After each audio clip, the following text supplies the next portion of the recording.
The first thing I noticed when I walked into my stepsister's rehearsal dinner was the seating chart. It was mounted on an easel by the entrance of the Belmont Country Club in Greenwich, Connecticut, hand-lettered in gold calligraphy on ivory cardstock. Every table had a name. Table 1. The Bride's Circle. Table 2. The Groom's Honored Guests. Table 3. The Harrison Legacy. I scanned for mine. Table after table, name after name. I wasn't at any of them. Then I saw it. All the way at the bottom, almost like an afterthought, someone had added a small printed label, not even in the same calligraphy, Table 11. Staff Overflow. And next to it, my name. Natalie Harrison. Seated between the caterer's assistant and the DJ's girlfriend. I stood there for a long time. Long enough for the woman behind me to clear her throat politely. Long enough for the champagne to lose its fizz in the glass someone had handed me at the door. Long enough to feel every year of silence collapse into this single, impossibly small moment, a label, a table number, a message. You don't matter here. You never did. My stepmother appeared beside me like she always does, out of nowhere, smelling like Chanel and control. She placed one manicured hand on my shoulder and leaned in close. "Oh, Natalie," she said, her voice syrupy sweet, we were so short on space. "You understand, don't you? Family tables filled up so fast." She squeezed my shoulder once, the way you squeeze something you're about to throw away, then glided back to the main room where her daughter Kira was holding court in a white silk dress, laughing like the world had been built for her. And maybe it had. I didn't make a scene. I never do. That's the thing about being the quiet one in a loud family. You learn to swallow fire so often it starts to taste normal. I found table 11. I sat down. The caterer's assistant gave me a sympathetic nod. The DJ's girlfriend didn't look up from her phone. And across the room, under crystal chandeliers that cost more than my first apartment, my father raised a toast to the bride without once looking in my direction. But I'm getting ahead of myself. My mother's name was Claire. She was a pediatric nurse who worked night shifts at Hennepin County Medical Center in Minneapolis and came home smelling like hand sanitizer and lullabies. She had this laugh, quiet and rolling, like something you'd hear near a river. She used to sit with me on the back porch on summer evenings, pointing out constellations she probably made up half the time, and she'd whisper, "You're going to do incredible things, Nat. I can feel it in my bones." I was 7 when she said that. I believed every word. She got sick when I was 9. Ovarian cancer. The kind that whispers for months before it screams. I remember the day she sat me down in our kitchen, the one with the yellow curtains she'd sewn herself, and told me she was going to fight it. Her hands were steady, her voice was not. I nodded like I understood, but I didn't. I just knew that the woman who made the world make sense was suddenly saying words that didn't. She fought for 2 years. I watched her shrink. Not just her body, but her light. The laugh got quieter. The constellation stories stopped. Near the end, she could barely keep her eyes open, but she'd still reach for my hand every time I sat beside her hospital bed. The last thing she ever told me was, "I set something aside for you. For college. For your future. Promise me you'll use it to fly, baby. Promise me." I promised. She died on a Wednesday in November. It rained all day. I remember because I kept thinking she would have hated that. She always said rain on a goodbye was too on the nose, like bad writing in a movie. I was 11 years old, and I had to learn what the world felt like without the only person who ever made me feel like I belonged in it. My father grieved the way some men do, quickly and outward. By spring, he'd met Diane. She was a real estate agent from Medina with 2 daughters, Kira, who was 13, and Paige, who was 10, my age. Diane had a wide smile that showed all her teeth and a way of filling every room she entered with a presence that felt less like warmth and more like pressure. She moved in by summer. The yellow curtains came down in September. The first year, Diane tried. Or at least she performed trying. She'd make family dinners with all 4 of us at the table. She'd ask me about school with a tilt of her head that felt rehearsed. But the effort had an expiration date, and it came fast. By year 2, the dynamics had settled into something I didn't have the vocabulary for yet, but felt in my chest every single day. Kira and Paige got new winter coats. I got Kira's old one. Kira and Paige got driven to ballet and soccer. I rode my bike or walked. When Kira won a spelling bee, my father took the whole family out to dinner. When I won the district science fair, he said, "That's nice, Nat," without looking up from his laptop. It wasn't abuse, not the kind anyone would call the police about. It was erosion. Day after day, small moment after small moment, I was being sanded down into someone invisible. And my father let it happen. He sat in his leather chair in his home office and let it happen. He chose peace over me. He chose Diane's comfort over my existence. The worst part wasn't the neglect. The worst part was the performance. Every Thanksgiving, every Christmas card, every family photo, I was placed in the frame. Smile, Natalie. Move closer. Look happy. I was a prop in their portrait of a perfect blended family. Close enough to be counted but never close enough to be loved. I stopped asking for things by 14. Stopped expecting my father at my volleyball games by 15. Stopped crying about it by 16. And by 17, I had made myself a promise in the same quiet way my mother once made hers. I was going to leave. And I was never going to need them again. Senior year arrived and I had a plan. My mother's college fund. She had told me about it. My father had confirmed it once, years earlier, in one of his rare moments of acknowledgment. "Your mother set up a trust," he'd said. "For your education." It was the one thread still connecting me to her, the one thing they hadn't managed to erase. I applied to 6 schools and got into 4. My top choice was Boston University. Far enough from Minneapolis to feel like freedom. Close enough to the ocean that I thought maybe I could breathe again.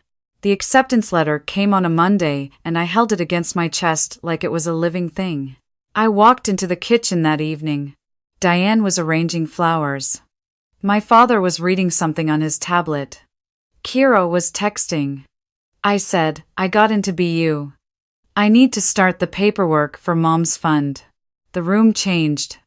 Not loudly. Just a shift, like air pressure before a storm. My father set down his tablet. He didn't look at me directly, he looked at a spot just past my left ear. "Natalie," he said, "we need to talk about that." My stomach dropped before my brain caught up. "What do you mean?" I said. He exhaled. Kira's first year at Vanderbilt was more expensive than we planned. And Paige's private school tuition increased. We had to reallocate. Reallocate, I repeated. The word tasted like metal. Diane chimed in, still arranging her flowers, not even turning around. "Education is an investment in the whole family, Natalie. Your mother would have understood that." I stood there, and I felt every single thing at once. The rage. The grief. The betrayal so deep it didn't even feel like a wound. It felt like falling. Like the floor had been pulled out and I was just hanging in empty air. "That money was mine," I said. "Mom saved it for me. It was in a trust. For me." My father's jaw tightened. "You're smart," he said. "You'll find scholarships, you always land on your feet." I looked at Diane. She was trimming a rose stem with small silver scissors, her back still turned. I looked at Kira, who hadn't glanced up from her phone. I looked at my father, who was already reaching for his tablet again, as if the conversation was over, as if he had just told me the weather. I went to my room. I sat on my bed for exactly 12 minutes. I know because I watched the clock. Then I packed one bag. I took my mother's locket from my nightstand, the acceptance letter from my desk, and $43 from the jar I kept in my closet. I walked out the front door at 9:47 p.m. on a Tuesday in April and I did not say goodbye to anyone. No one came after me. The next 3 years were the hardest of my life and I don't say that for sympathy. I say it because it's true and because what came after only makes sense if you understand what it cost. I took a Greyhound to Milwaukee because the ticket was $19. I slept in a shelter the first week. I got a job bussing tables at a breakfast place called Millie's that smelled like bacon grease and burnt coffee. I rented a room from an elderly Polish woman named Agnes who charged me $400 a month and never once asked me why a 17-year-old was living alone. I think she knew. Some people just know. I deferred BU for a year. Then another year. I worked. I saved. I took community college classes at night. I applied for every scholarship I could find. I wrote essays at 2 a.m. on a secondhand laptop with a cracked screen. I ate peanut butter sandwiches for dinner 4 nights a week. I washed my clothes at a laundromat where the dryer ate quarters, and I once cried in the parking lot because I ran out of both quarters and patience on the same night. But I kept going.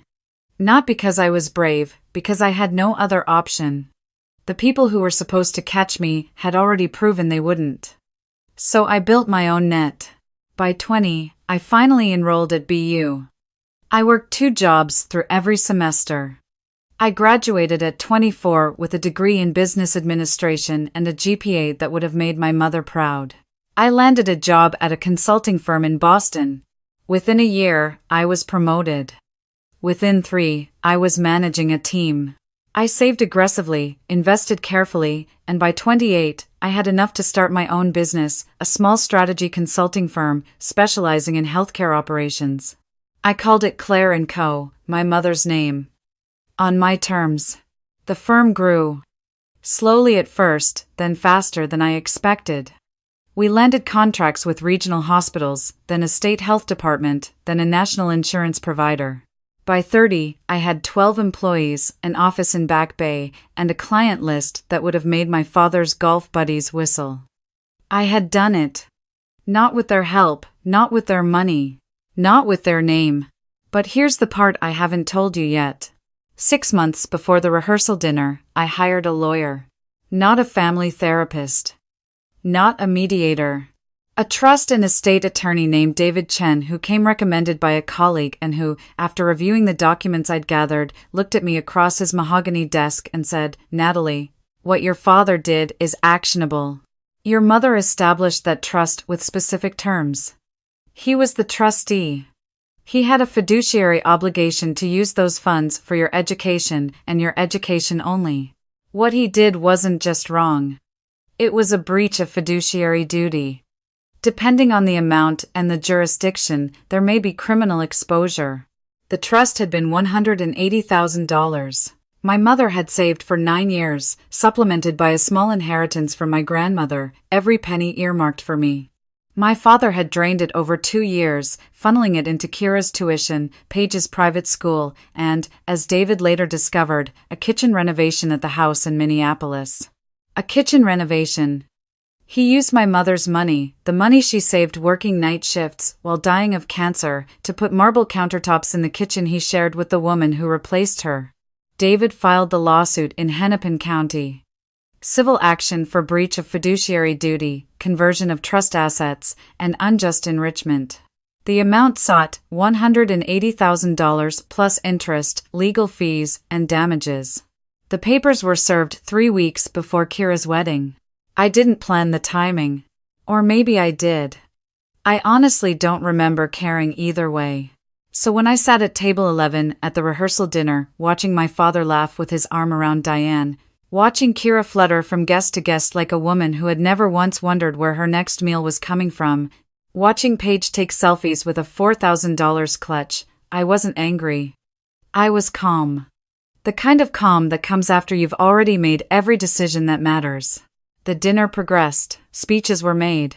My father stood and delivered a toast so polished it sounded like he'd hired a speechwriter. He talked about family. About legacy. About how blessed he was to have 3 beautiful daughters who made him proud every single day. 3. He said 3. I was sitting right there. He thanked Diane for being the heart of their home. He praised Kira for her grace and ambition. He called Paige the light of every room she enters. And then he sat down. No mention of me. Not even the afterthought version, just nothing. Absolute, practiced nothing. I waited. I let the applause fade. I let the glasses clink and the laughter swell. And then I stood up. The chair scraped against the hardwood and a few heads turned. I picked up my glass and walked toward the center of the room. Not fast. Not slow. Just steady. The way you walk when you know exactly where you're going. "I'd like to say something," I said. My voice was clear. I didn't need to raise it. The room quieted. Not all at once, but in a wave, conversations dying like candles being blown out one by one.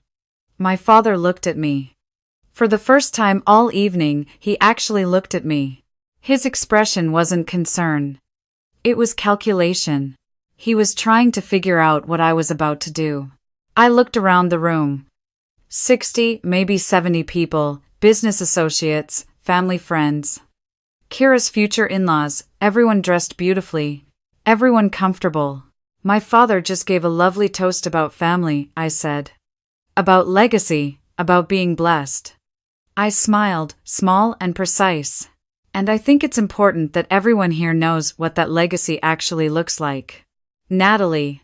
My father's voice was low, a warning. I kept going. When I was 17, I was accepted to Boston University. My mother, before she died, had saved $180,000 in a trust for my education. Every dollar from her nursing salary. Every dollar from my grandmother's inheritance. She couldn't save her own life, but she saved for mine.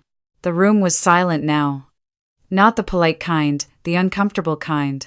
My father, I continued, was the trustee. He was legally obligated to use that money for me. Instead, he spent it on Kira's tuition at Vanderbilt, on Paige's private school, and on a kitchen renovation for the house he shares with his second wife. I paused. Marble countertops, if anyone's curious. Someone at table 3 set down their fork. I left home at 17 with $43. I slept in a shelter, I bussed tables. I put myself through school, through every single thing, without a cent from this family. And tonight, I'm sitting at table 11 between the caterer's assistant and the DJ's girlfriend, because apparently, there still wasn't room for me. Diane stood up. Her face was a mask cracking in real time. "This is not the place for this," she said, voice sharp but trembling. I nodded. "You're right, it's not. But then again, there was never a place for me in this family, so I figured I'd make one." I turned back to my father. His face was pale. His hand gripped the edge of the table. 3 weeks ago, I said calmly, my attorney filed a lawsuit in Hennepin County. Breach of fiduciary duty. Conversion of trust assets, unjust enrichment. You stole my mother's money, Dad. And now, you're going to answer for it. Not to me. To a judge. The room didn't gasp. It was worse than that, it just went hollow. Like all the air had been sucked out at once. My father opened his mouth. "Natalie, this is," he started. I raised my glass. "To the bride," I said. "I hope your marriage is built on better foundations than this family." I set the glass down. I didn't drink from it. I turned and walked toward the door. Behind me, the silence was so dense, I could feel it pressing against my back like a wall. I made it to the parking lot before Paige caught up with me. She was crying, mascara running, clutching her heels in one hand. "Why would you do that?" she said. "Why would you ruin everything?" I looked at her. She was 27. 2 years younger than me. She'd had every advantage I hadn't. And she genuinely, honestly didn't understand. "I didn't ruin anything, Paige," I said. "I just told the truth. I'm sorry it sounded like a bomb. That's usually what happens when people have been lying for too long." She stared at me. I got in my car. My father called that night. I let it ring. He called again the next morning. I picked up. His voice was measured, but underneath it, I could hear something I'd never heard before. Fear. "Natalie," he said, "we can settle this privately. There's no need for courts." "There was no need for you to steal from your dead wife's daughter either," I said. "And yet, here we are." A long pause. "You don't understand the pressures I was under," he said. Diane's expenses, the girls' schools, the house. I understand perfectly, I said. You had a choice between doing the right thing and doing the easy thing. You chose easy. Every single time. He was quiet for a moment. Then he said the words I'd been waiting my entire life to hear, not because I needed them, but because I knew they would come eventually. You're being selfish, Natalie. I almost laughed. Instead, I just said, goodbye, Dad, my attorney will be in touch. The lawsuit settled 7 months later. He paid back the full $180,000 plus $62,000 in interest and legal fees. David told me afterward that my father had tried to fight it initially, claiming the trust terms were ambiguous, but the documents my mother had drawn up were ironclad. She had been meticulous. Even in dying, she had protected me better than he ever did while living. Diane filed for divorce 4 months after the settlement. I heard about it through a cousin who still talked to both sides. Apparently, the financial exposure from the lawsuit combined with what came out publicly during discovery was more than the marriage could survive. I didn't feel satisfaction when I heard that. I didn't feel anything, really. Their marriage was never my business, their choices were. Kira sent me an email 6 months later. It was 3 paragraphs long and used the phrase, if you felt hurt twice. I didn't respond. Paige called once, drunk, at 1 a.m., rambling about how the family had fallen apart and how it was my fault. I listened for about 90 seconds, then said, Paige, the family fell apart the night Dad spent my mother's money on your tuition. You just didn't notice because you were on the receiving end. She hung up. My father tried one more time, a handwritten letter. It arrived at my office in a cream envelope with his return address in Minneapolis. I recognized his handwriting, small and tight, the same hand that used to sign permission slips and then later, trust disbursement forms. I opened it. It said, I know I failed you, I don't expect forgiveness, but I hope someday you'll understand that I was trying to hold everything together. I read it twice.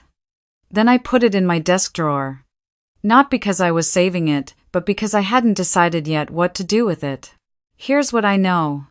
He wasn't trying to hold everything together. He was trying to hold everything together that mattered to him. And I wasn't part of that equation. I hadn't been since the day my mother closed her eyes and the only person who fought for me stopped breathing. Last month, I opened a scholarship fund through BU. It's for first-generation college students who aged out of family support. I funded it with the settlement money. Every dollar of it. I named it the Claire Harrison Memorial Fund. My mother's name on an office door she never got to see, helping kids she never got to meet, doing the thing she always believed in most. Giving someone a chance to fly. I don't think about my father much anymore, not with anger, not with longing. Just with the kind of quiet distance you feel when you drive past a house you used to live in and realize you can't remember which window was yours. He called me selfish, Diane called me disruptive. Kira called me vindictive. Paige called me the reason the family broke. But I know what my mother would have called me. She would have called me her little brave girl, and she would have been right. Because I didn't break that family. They broke it the night they spent a dying woman's savings on marble countertops and Vanderbilt tuition and pretended I wouldn't notice. I just finally held up the receipt. And I'd do it again.